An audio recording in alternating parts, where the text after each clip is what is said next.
Okay, welcome to this week's edition of All in the Mishpacha. The long, lonely wait. Can we revamp a Shidduch system that leaves too many behind? Here you see the article, Splitting the Seas, Drying Tears. Splitting the Seas, obviously a reference to Kriyas Yamsuf. The Gemara compares making a Shidduch to Kriyas Yamsuf. Apparently, there's another Shidduch initiative out there, if you were informed about the 20,000 other ones that have begun already. This one is formed by three prominent Askanim, probably rich people. In fact, they're rich enough to get Mishpacha magazine to write its feature article detailing their initiative, where they lay out how they researched, how they figured out the four main sources leading to the Shidduch crisis, and how they're planning on attacking it. Basically, sending out some questionnaires where people have to fill out these huge, long surveys to find exactly what the source is, to make sure that these four sources are exactly the problem, or which of these four sources is the most likely source of the Shidduch crisis. And once they know, they're armed with that knowledge, they've reached out to tens of thousands of people in the Orthodox Frum community, then they can start working on a step to fix the Shidduch crisis. Of course, they're going to be successful, just like the other 10,000 other initiatives that were not successful. But because I'm a human being also, and I have my opinions also, so I like to comment what I think. I don't think a questionnaire is so necessary, because I will tell you, not just today, but also coming up this week, we'll have Jewish Money, where I want to talk about the financial aspect of the Shidduch crisis. Today, I want to talk about not the financial aspect, but the educational aspect of the Shidduch crisis. I believe it's a two-pronged problem. And they both go, they overlap, both of these reasons. Today I'm going to discuss the educational problem. They've narrowed it down to four main sources. Number one, selectivity. For example, I'll read you what they said. A boy might enter the Shidduch marriage market with a witheringly specific image of what he's looking for, ranging from level of education degree to an explicit personality profile. His mind has painted for him the picture of his future partner for life before he even meets her. Girls, for their part, might insist on a boy being both learned and outgoing, yeshivish and put together, but certainly not materialistic. The orders are tall and demanding. The author even admits, the challenge here is rooted in the values we impart, both as parents and as educators. It is crucial that those entering the Shidduch Parsha learn to differentiate between the ideal spouse and the ideal person. Where there may be objective standards to determine, quote-unquote, the best guy in brisk, there are no objective standards to describe the best husband for you. That standard is entirely subjective to who you are. This is called a selectivity factor. Boys want a certain prototype of a girl. She has to be pretty. I don't know why that wasn't mentioned. Number one, she has to have a nice personality, good midos. Talking about people usually here that are interested in remaining and learning. The boy, even if they're not remaining and learning, I guess an okay job that doesn't use technology so much. Number two, age gap. This is the one that I'm always speechless when I hear about this. They write, this is likely the most well-known and most hotly debated factor. The theory is straightforward. Oh yeah. The birth rate grows with each passing year. There are more 2-year-olds than there are 5-year-olds. The same dynamic will obviously apply at older age as well. There are more 19-year-olds than there are 23-year-olds.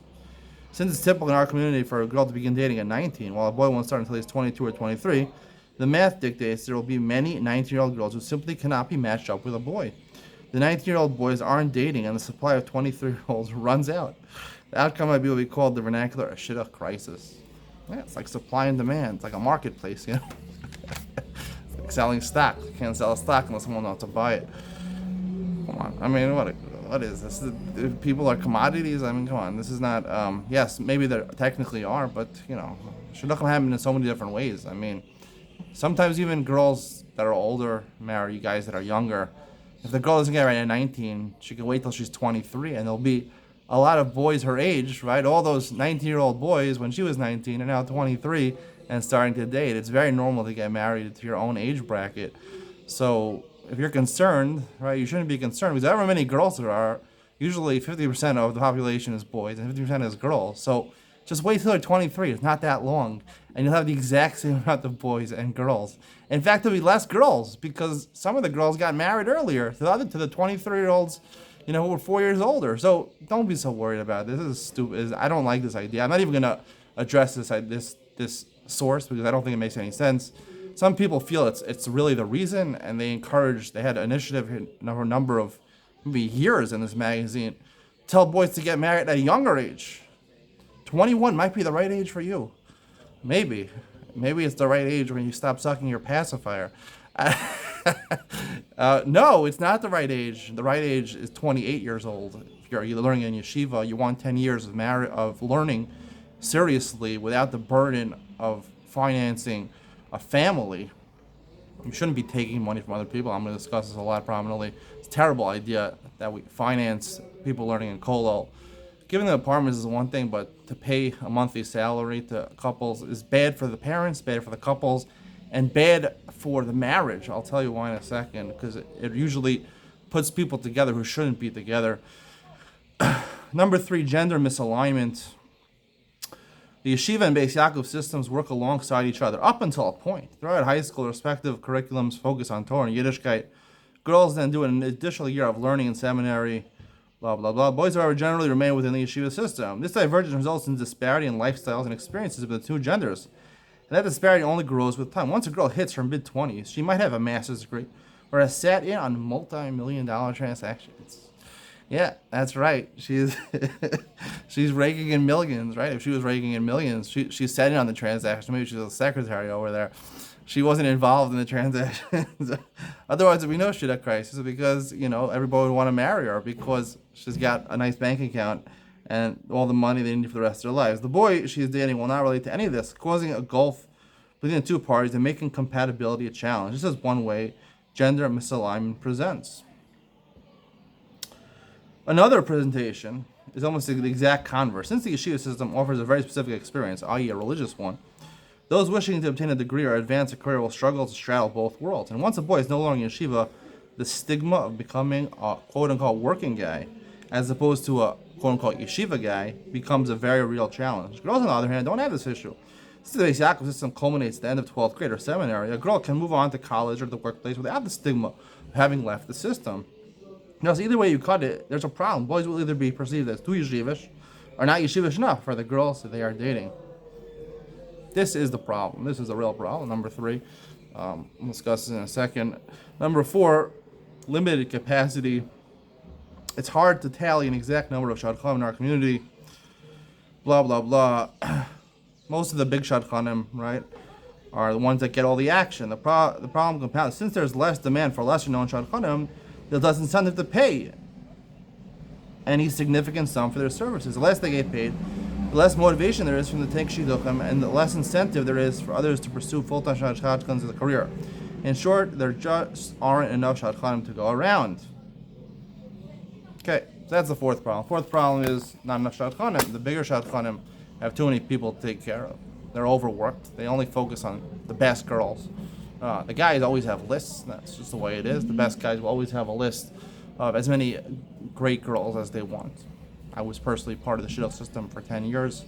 I always had an abundant supply of girls to go out with because, I was, quote-unquote, the best guy in yeshiva, or at least viewed that way externally. Plus I'm good-looking. So you combine those 2 factors, good-looking and a serious yeshivish guy, with good midos, obviously. If you're learning, tend to have good midos. So, I was very attractive in terms of getting dates. It didn't end up helping me get married. But I will discuss my shidduch process. And it was a 2-tiered process, meaning there was half, the first 4 or 5 years. And then, when I got married at the age of 35. I started dating when I was closer to 25, 24 and a half. So I was in the shidduch bracket for a long time, the shidduch parsha for a long time. Now, the financial aspect, there's two things, suggestions I have for the financial aspect of the Shidduchim. One, I've talked about previously in this forum, all in the Mishpacha. It was actually a column written by Moshe Bender. It was a son of one of the Rabbanim who was on the board of Mishpacha magazine, who recommended paying shadchanim.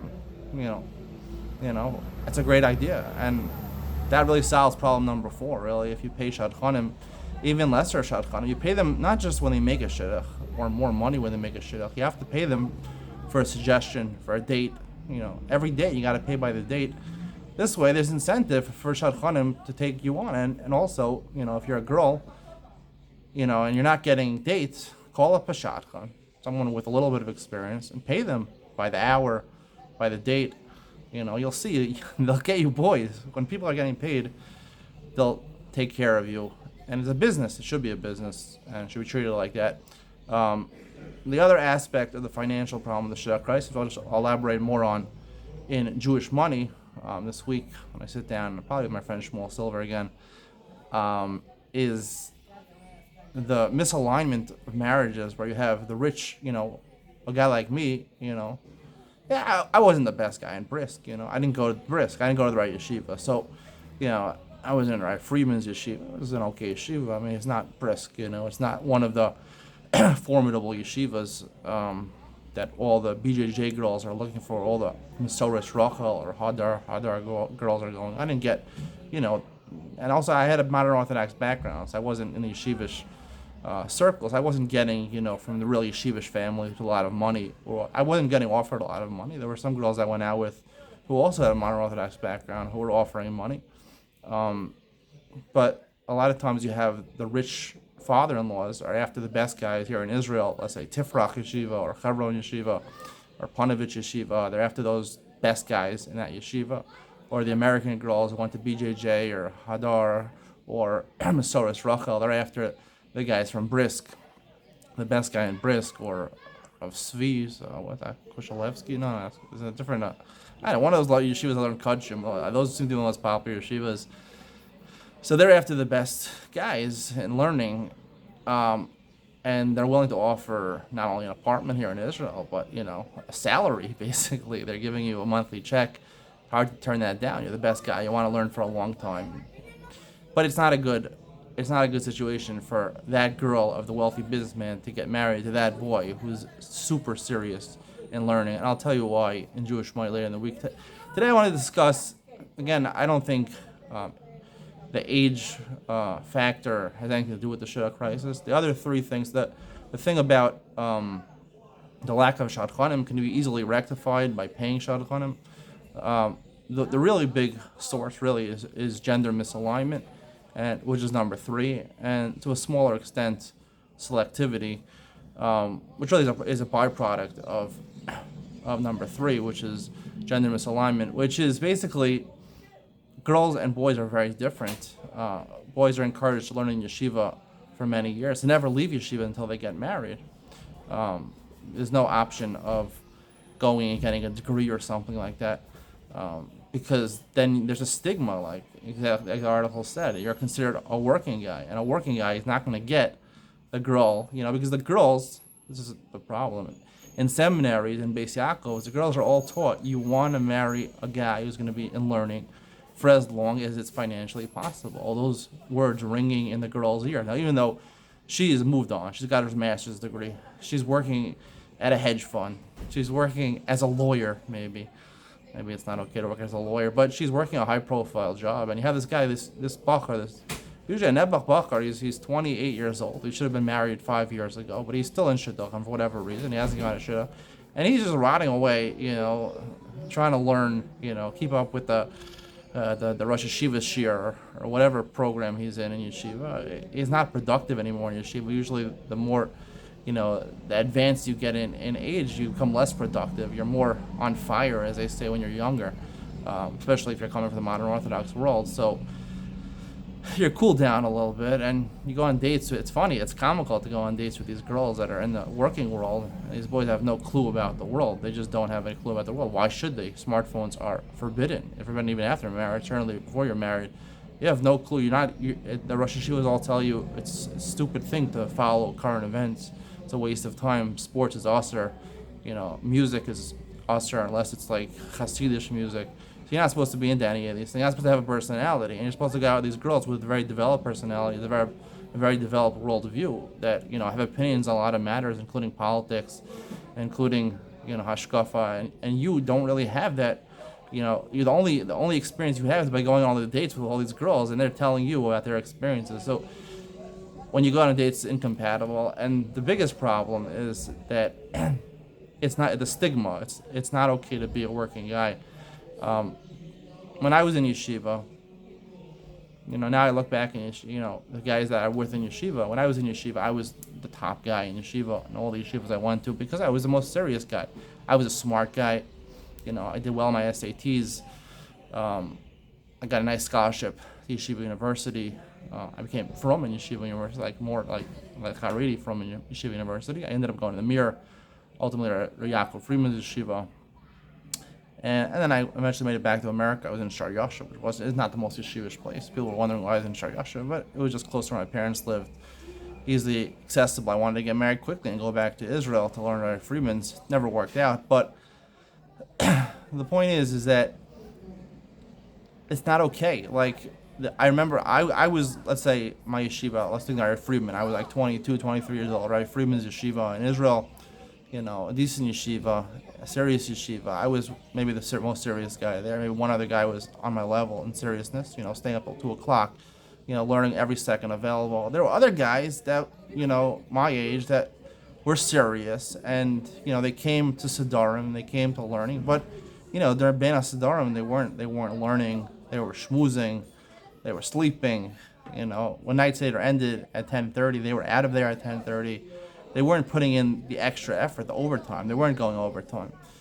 And looking back, I would say those guys are not meant to be learning full time. Those guys, after they get married, right, it takes a special type of person to be able, special type of Mesiras Nefesh, to go and continue learning in Kol for many years after you get married, when there's financial responsibilities, you have a lot of kids, your wife, needs help at the house. It's very hard to do that, and you have to be someone who's willing to push the extra mile, to be Moser Nefesh. The woman has to be willing to Moser Nefesh, and the man also has to be willing to Moser Nefesh.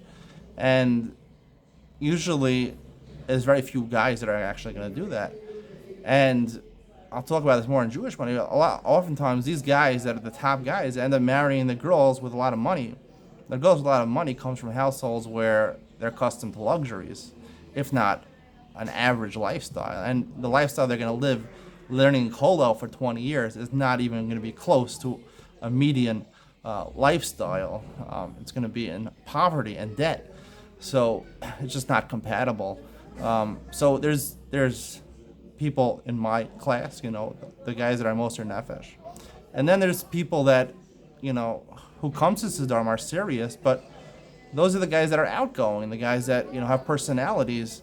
I'll be honest with you, part of the reason, in hindsight, that I was learning all the time is because I was introverted, right? Introverted people tend to go to books, Gemara is a book. It's a Jewish book, it's a religious book, it's a holy book, but, a lot of times you see people learning, a lot of time they're doing it at being introverted and shyness, as opposed to they feel that it's the right thing to do. I go to a lot of Shabbos meals now. I see it a lot more.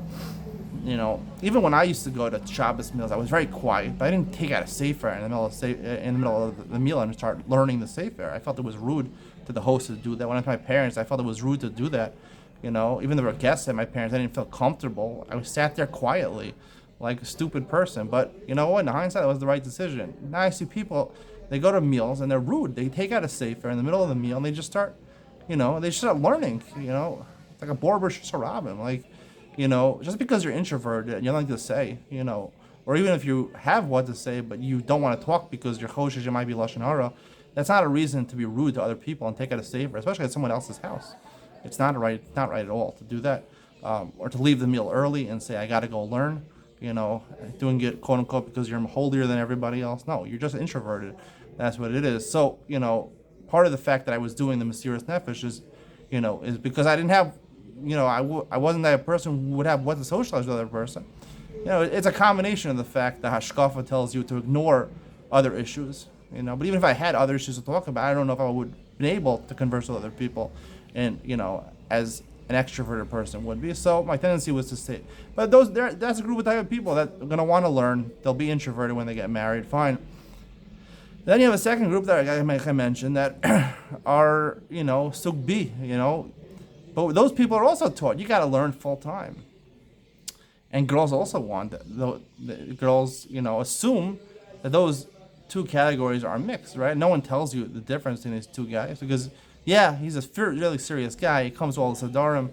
Sometimes they might say the other guy, he's really special. He's Moser Nefesh. But those two groups sort of get lumped together. And then you have the third segment of guys that are, even when they're not married, they're lounging around. They're drinking a couple of coffees during Seder. They're schmoozing during Seder. They don't come to a part of the Siddharim. Right? This is prevalent in all yeshivas, no matter, from very frum to less frum. Those are the three types of guys you have. The problem is that the girls are all taught by all the seminaries and all the Beis Yaakovs that you have to marry a learning guy until it's financially possible. And the boys are all taught you learn in kollel until it's financially impossible.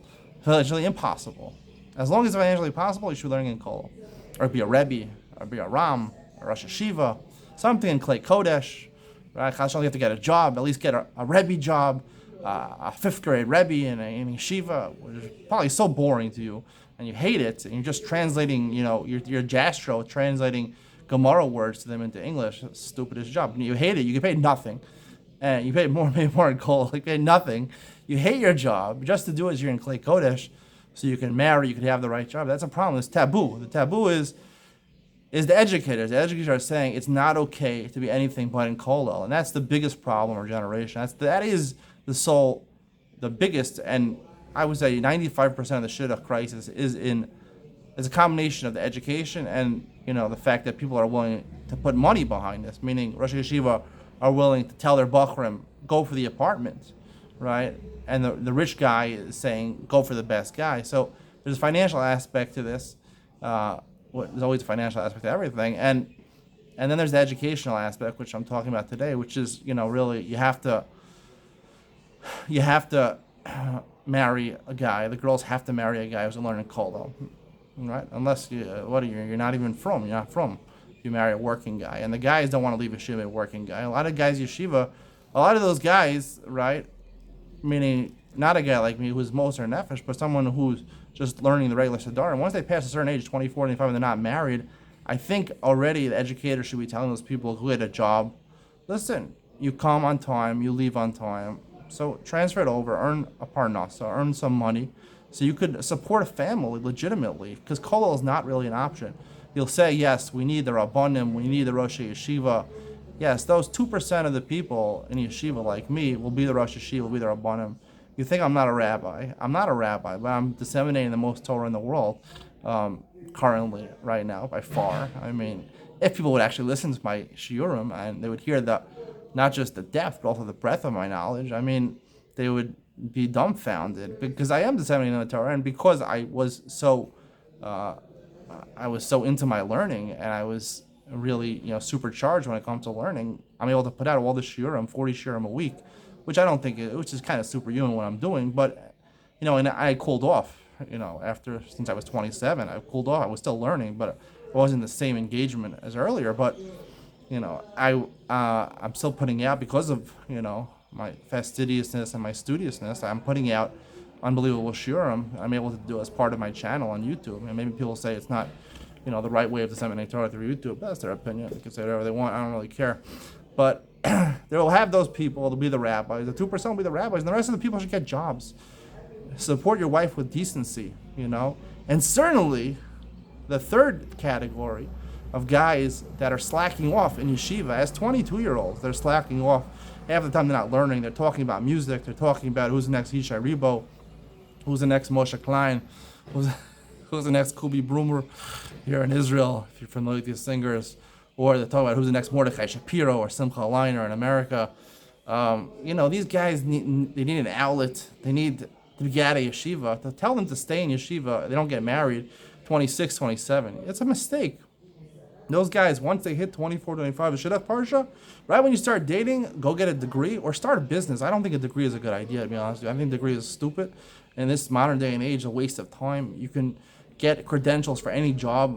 Go an online course, really. You don't have to go to college and pay and go in debt to learn things which are, really not transferable to the workplace anymore. Maybe a business school would be helpful nowadays, but, liberal arts is a waste of time. I have a liberal arts degree. It's a waste. Big waste. So, a lot of stuff, you can do. It's in tech. That's where all the jobs are nowadays. You can learn it yourself online. People should be going and exploring this and building up. I think business is a much better avenue than working for somebody else, building your business, because, the cost of Jewish living just keeps on going up and up. And if you really want to sustain your family in a nice way, a comfortable way, you should be going into business and running your own business. Shmuel, come here for a second. Hey. I want to talk about in a second. Here is Shmuel. Shmuel is here. Shmuel, we're having another episode of Jewish Money this week because our last episode was so successful. What I'm talking about today is Shidduch crisis. That's what Mishpacha magazine. You see the lonely wait. So we're talking about the Shidduch crisis. Today I'm talking about the educational problem with the Shidduch crisis that's causing the Shidduch crisis. So with you, Yes. on Wednesday or Thursday, we're going to talk about the financial aspect of the Shidduch crisis. I mean, they're going out a lot. It's a lot of money. You have to go out. Right, maybe you can tell me about how expensive it is. No, it's not what I'm talking about. Finances, you think about it, because I'm giving you preparatory time now. Think about how money contributes to the Shidduch crisis.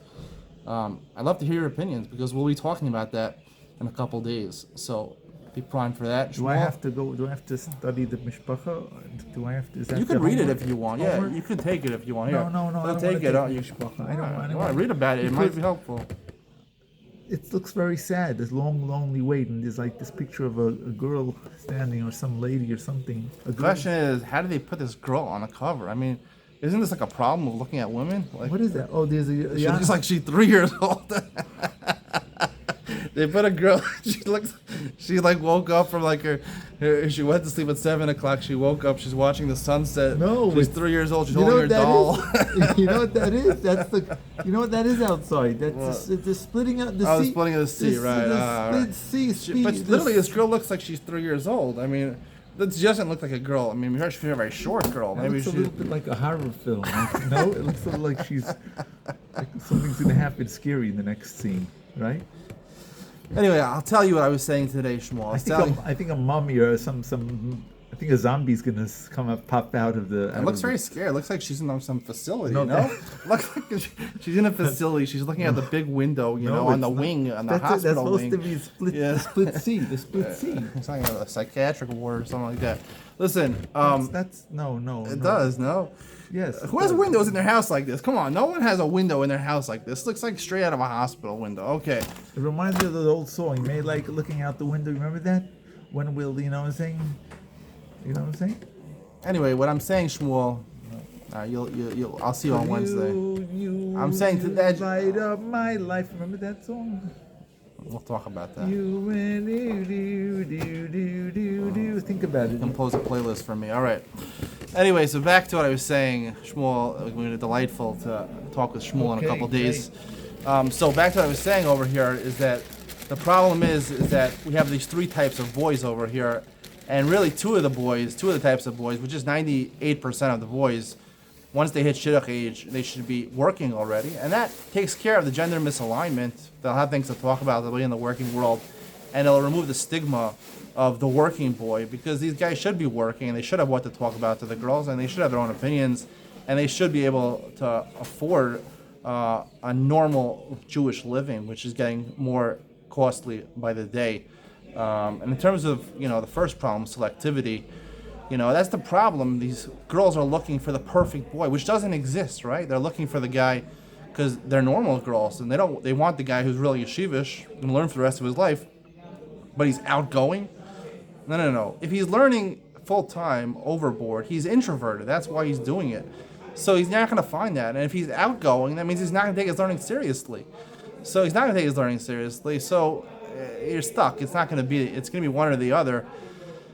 And, boys look for what they look for in girls. I mean, They look at, they should be pretty, but the ultimate problem is they're looking for the finances. They're looking to be supported and to get an apartment here in Israel. So that's really the financial aspect. We'll talk about that. But the girls, right, they're looking for the perfect boy. And the perfect boy doesn't exist because girls are realistic. They don't want a guy who's not going to talk to them.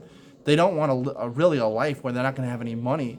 So although they say, and they're brainwashed in the seminaries and the Beis Yaakovs, that they have to have this perfect guy who's going to learn Kol for the rest of their lives, they really don't want that. Maybe they might think they want that before they get married. After they get married, they realize they made a mistake. And maybe they'll even be delusional and say, no, this is what the right thing for Hashem and the right thing for my husband. And they'll make 1,000,001 excuses. But deep down, it's hurting them. They want a lifestyle where they have material things. Women need material things. And that's just the way it is, So being selective, that girls are too selective for boys, because the boy that they're looking for is not available because he's not freed from leaving yeshiva. He's not able to diversify and get out into the world and have an opinion, have personality, and be able to earn money, which is so important. So that's really the main issue. The main issue is teaching the educators, the boys, the yeshiva educators, tell the boys to go work, 98% to go work, and to tell the girls, that a working guy is okay. Take off the taboo of the working guy. Make it okay. Make it acceptable again, not b'diavad. It's the katchila also. Just like Klal Yisrael needs the rabbis, they also need people. Forget about helping the Klal Yisrael cause. Use your money to help other people. You need money to help yourself, to have a normal household with money and, providing for your wife and your kids a normal lifestyle, and hopefully for yourself also as a husband. You'll develop your personality enough where you'll actually use money on yourself also, because you're a person also. That's what I like to say over here. We'll stop over here, keep it around half an hour. That I basically covered. It's very simple, basically. Just educate a little differently about the working boy. Financial aspect I'll talk about in Jewish money coming up later this week. Hope you enjoyed. See you next week.